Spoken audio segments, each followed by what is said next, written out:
Hoje eu vou conversar com vocês um pouquinho sobre a obra de José Lins do Rego, especificamente o Ciclo Cana-de-Açúcar. E, gente, posso dizer que esse autor alugou um triplex da minha cabeça. E hoje eu vou contar um pouquinho dessa experiência que já tem spoilers, que foi maravilhosa. Olá, tudo bem? Eu sou a Úrsula e neste canal eu compartilho a minha jornada pelo universo dos livros, então muito obrigada por visitar o meu cantinho. Já se inscreve, ativa as notificações para não perder novos conteúdos, curte o vídeo logo no início para me ajudar na divulgação, compartilha com os amigos e se for comprar qualquer desses itens, o ciclo inteiro, se você gostou, por favor, usa o meu link de associada da Amazon. Por esse link você me apoia, não vai pagar nada mais em suas compras, eu vou ganhar uma pequena comissão e é o meu único retorno financeiro produzindo conteúdo aqui pro YouTube, pro Instagram e pra rede da dancinha. Tô tentando crescer lá e tô postando mini vídeos todos os dias, tá bom? Gente, essa semana saiu inclusive no meu Instagram, na minha rede principal, duas postagens, uma foto comigo com os seis livros e uma foto mostrando uma resenha específica de Usina.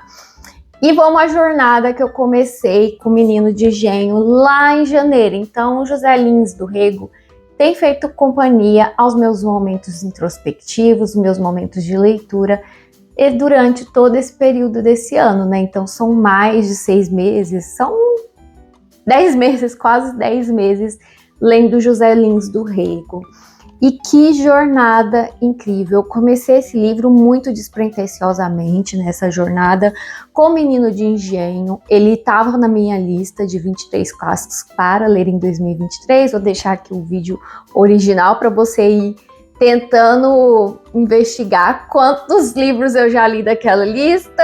Eu só vou postar o resultado em dezembro, mas esse livro aqui foi a minha primeira meta batida, já que eu li no dia 1º de janeiro, no dia 1º de janeiro. Muito rápido de ler, tem audiolivro no Scribd também. Eu acho que eu ouvi o audiolivro antes de chegar à minha edição.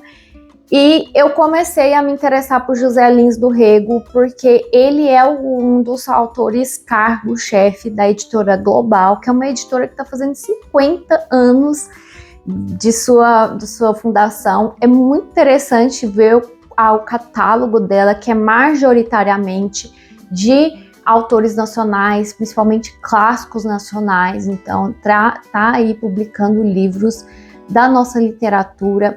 Eu sinto que esses vídeos que eu faço sobre literatura nacional muitas vezes não vão para frente, e o que é triste, porque isso aqui, gente, é de uma riqueza enorme, sabe? Eu prego a palavra do Ciclo Cana-de-Açúcar como não só para estudo, mas para refletir sobre a vida, para refletir sobre saúde mental, porque o livro é muito poético, muito lírico.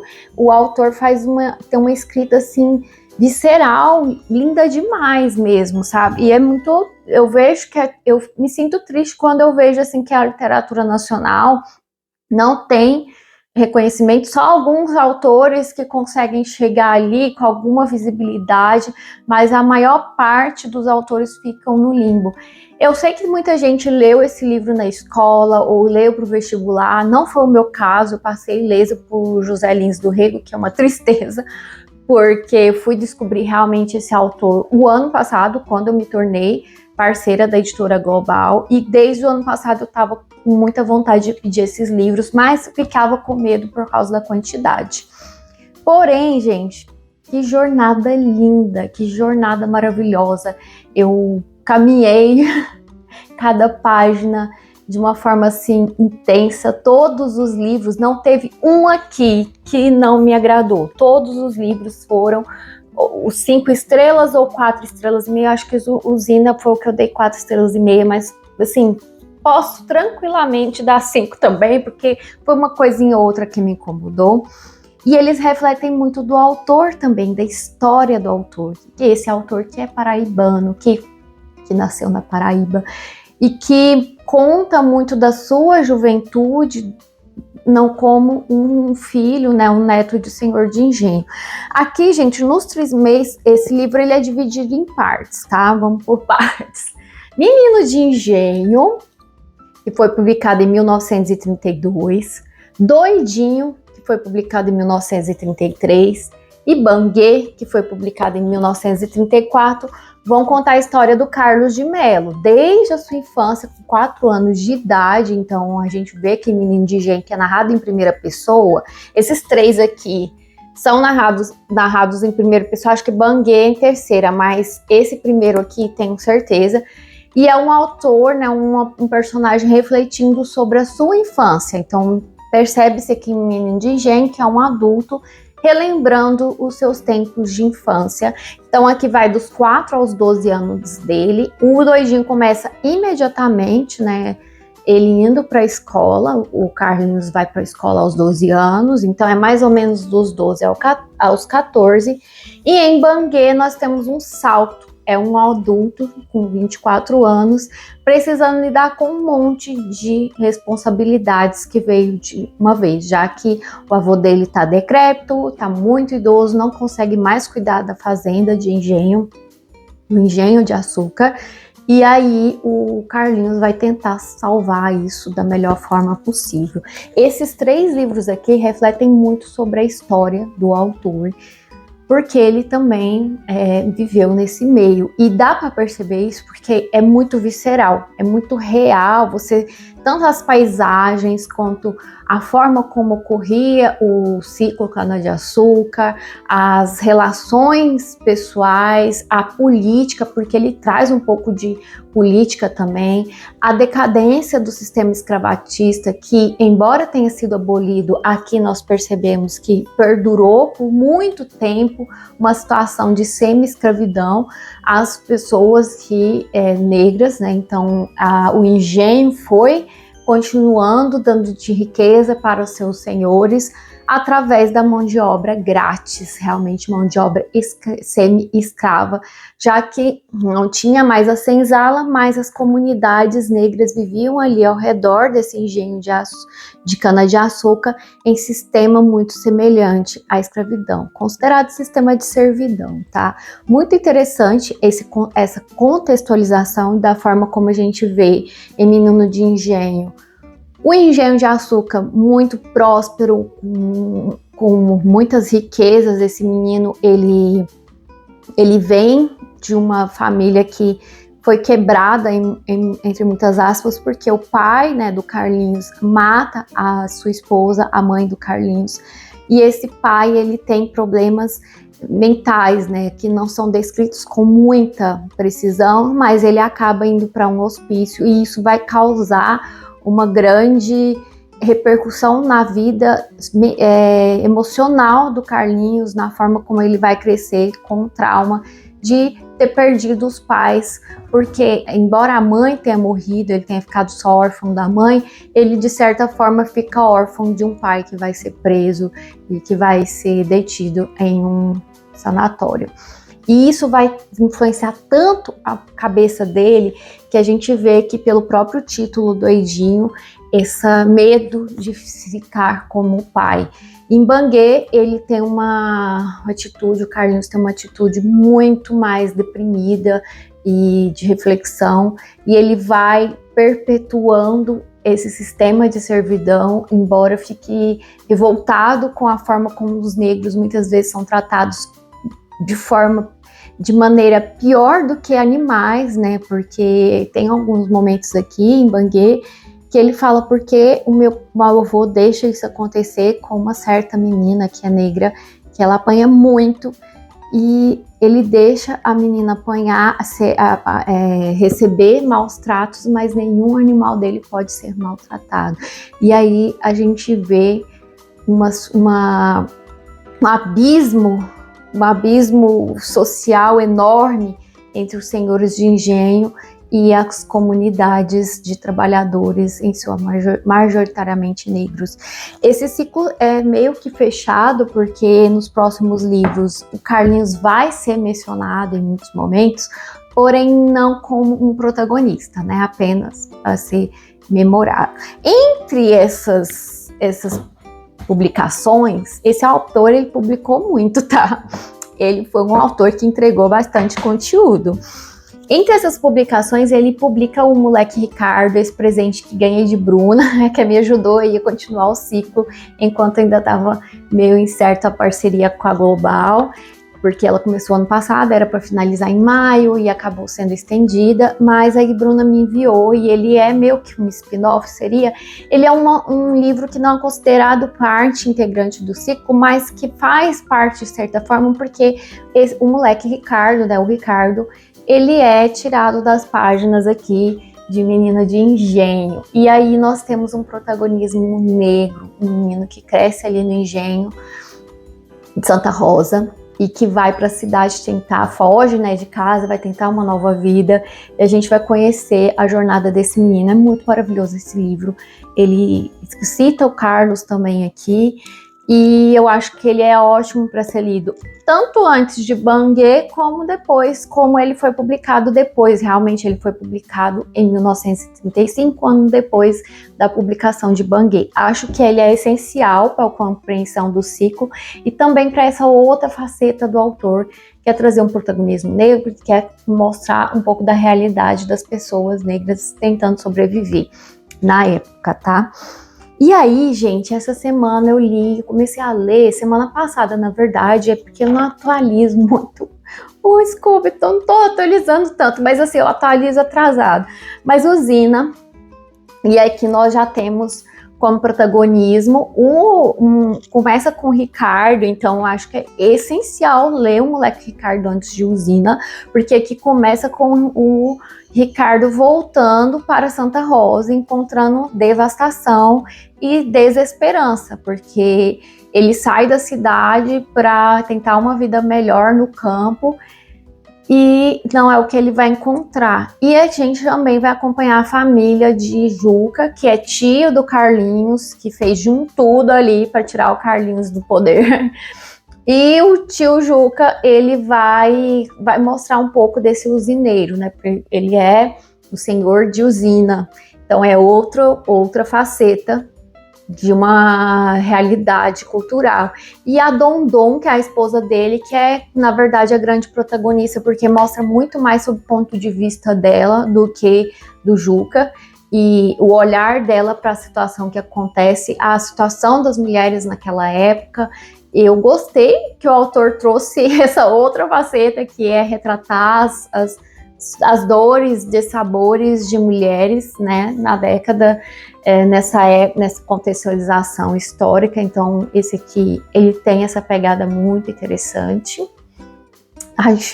E eu acho que vou dar 5 estrelas, só que pensando, eu tinha dado 4,5, vou dar 5 logo por causa desse quesinho maravilhoso que ele deu uma pitadinha, trazendo um protagonismo feminino um pouco mais presente do que nas outras obras, tá?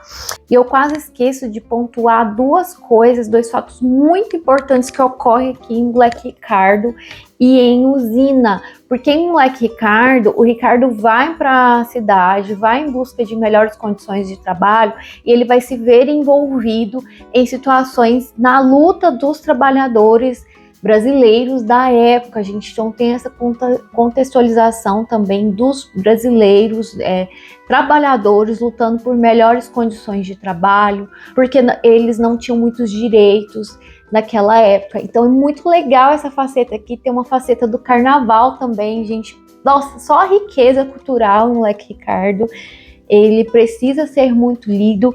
E em Usina, além de falar sobre os usineiros, sobre o Juca, sobre a Dondon, sobre as questões da decadência aqui, que é desse sistema do ciclo cana-de-açúcar que é tão intenso aqui, tem uma outra questão, principalmente no início do livro, porque o Ricardo, ele será preso em algum momento e ele vai viver um relacionamento homoafetivo na prisão que vai confundir a cabeça dele. Então o autor traz essa questão dos relacionamentos homoafetivos naquela época e que Que isso, gente? 5 estrelas, já mudei a minha nota. 5 estrelas, favoritado.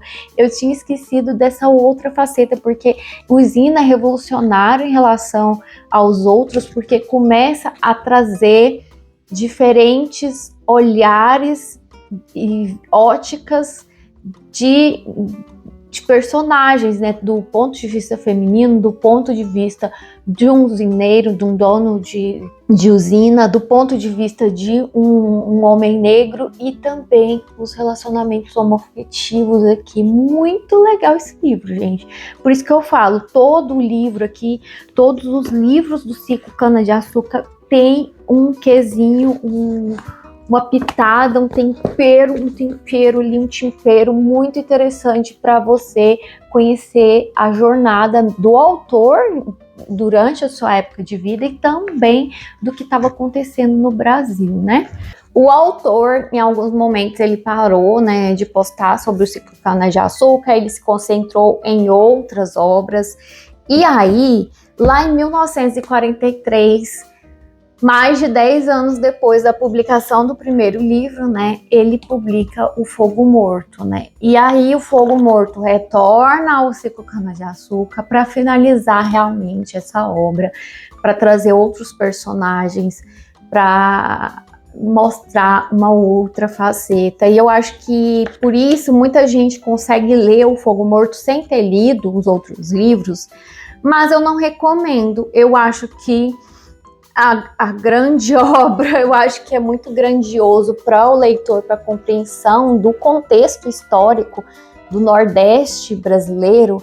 É muito importante ler todo o ciclo em ordem cronológica. Eu sou defensora de ler em ordem cronológica, sim, porque eu acho que Fogo Morto vai ganhar um peso ainda maior se você ler ele depois de ter lido os outros livros e conhecer todos os personagens, porque o autor se aprofunda muito no Carlos, no Moleque Ricardo, na Dondon, no Juca e em tantos outros personagens que aparecem ao longo do ciclo. Então, se você começar a ler só a obra-prima, que é Fogo Morto, você vai perder muita coisa. Inclusive, eu acho que ele é considerado a obra-prima porque ele é mais grossinho. E com certeza esses livros aqui, esses 3 primeiros livros, poderiam ser uma única obra. Eu acho que é impossível ler só O Menino de Engenho. Eu acho que precisa sim ler Doidinho e Banguê para você conhecer toda a história do Carlos, desde a sua infância até a fase adulta.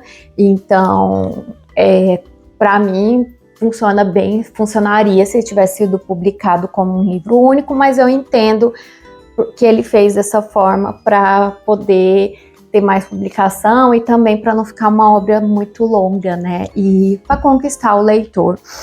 E depois, em Fogo Morto, finalização maravilhosa. Eu não vou falar muitos detalhes sobre Fogo Morto, porque senão acho que pode estragar a experiência de vocês. Analisando todos os livros e pesquisando mais sobre, para fazer as resenhas para o Instagram, eu descobri que o autor tem uma história de vida muito parecida com a do Carlos. E agora eu tenho aqui também, eu recebi, na verdade, eu acho que ano passado, tá? Parceria com a editora Global, e acabei não lendo, porque eu queria ler o ciclo antes. Esse aqui, Meus Verdes Anos, é a história do próprio autor, ele vai relembrar sua trajetória, e eu vi por aí que tem que lendo esse livro você vai perceber muitas semelhanças entre a história real do autor e a história do ciclo Cana-de-Açúcar, tá? Eu também quero me aventurar mais pelas obras do autor. Tenho aqui 2 obras. Essa daqui eu vou precisar esperar chegar um outro livro para conseguir ler, porque ele faz parte do ciclo do Cangaço, que é outro ciclo, são 2 livros, Pedra Bonita, que vou deixar aqui a capa, e depois Cangaceiros. Então, para ler Cangaceiros, precisa ler Pedra Bonita, e eu quero muito ler porque já tem essa faceta do cangaço. Mas Água Mãe funciona como um livro único e ele vai contar a história de uma parte ali do Rio de Janeiro, já quando o autor vai morar no Rio de Janeiro, porque ele nasce no interior da Paraíba e só depois de adulto que ele vai morar no Rio de Janeiro, tá bom? E aqui vai mostrar essa parte, porque ele foi narrando, ele foi trazendo os cenários da sua própria vida para as suas obras. Muito legal, gente. Gente, se eu não convenci vocês a lerem, mas tá, palavras-chave. O José Lins do Rego, ele é um dos grandes autores que marca os anos 30 do Brasil, de 1930, que é a segunda fase do modernismo brasileiro.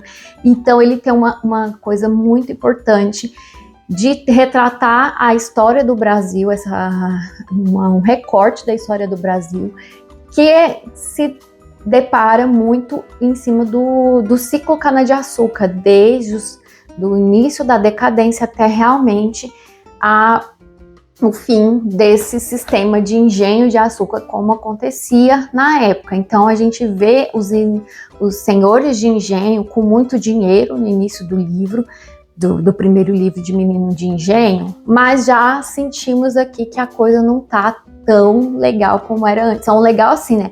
Tão promissora como era antes, porque começa a ter o declínio da mão de obra grátis, né, que era de servidão, começa a ter o declínio do sistema de engenho, da exploração da terra como ocorria. Então tem essa faceta muito interessante das mudanças políticas e sociais do Nordeste brasileiro.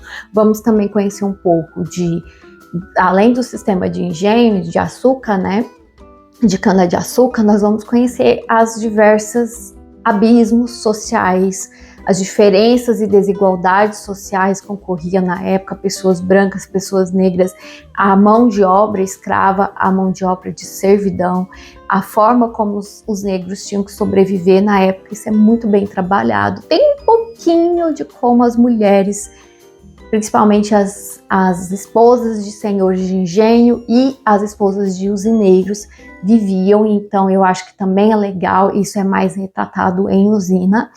E, além disso, nós temos essa escrita lírica, poética, que retrata paisagens com muito regionalismo, tá? Muitas palavras típicas da região nordestina e a questão de como os filhos de senhores de engenho estudavam, um pouco da ambientação na cidade, um pouco da forma como eles se locomoviam. Então, assim, tem uma riqueza de detalhes e uma riqueza de cultura muito grande aqui.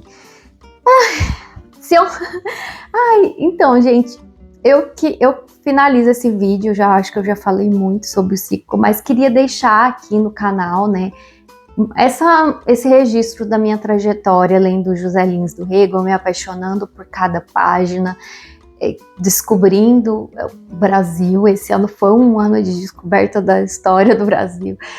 Não de uma forma leve estudando, mas também aprendendo muito, e quero continuar a ler José Lins do Rego, tenho planos, né, como eu mostrei para vocês. Eu espero que vocês tenham gostado desse vídeo. Me conta aqui se já leu algum dos livros do José Lins do Rego, qual foi a sua experiência lendo, e qual você mais gostou, se você gostou do ciclo, se você quer ler. Se for comprar, não esquece de comprar com o meu link, tá? E, gente, eu acho que esse vai ser o último vídeo desse mês de outubro, sem ser com tema de Halloween. Eu acabei atrasando meus conteúdos aí todo ano. Eu sempre faço um mês de outubro todo temático, mas esse ano não foi possível, que eu tinha que entregar algumas coisas de parcerias que eu tinha me comprometido, né? E semana que vem, acredito que vamos ter mais conteúdos relacionados ao Halloween, a esse universo sombrio, mas fico aqui a finalização de uma semana de uma leitura maravilhosa que eu gostei muito de desbravar. Muito obrigada se você assistiu esse vídeo até o final. Um grande beijo, até o próximo vídeo e tchau!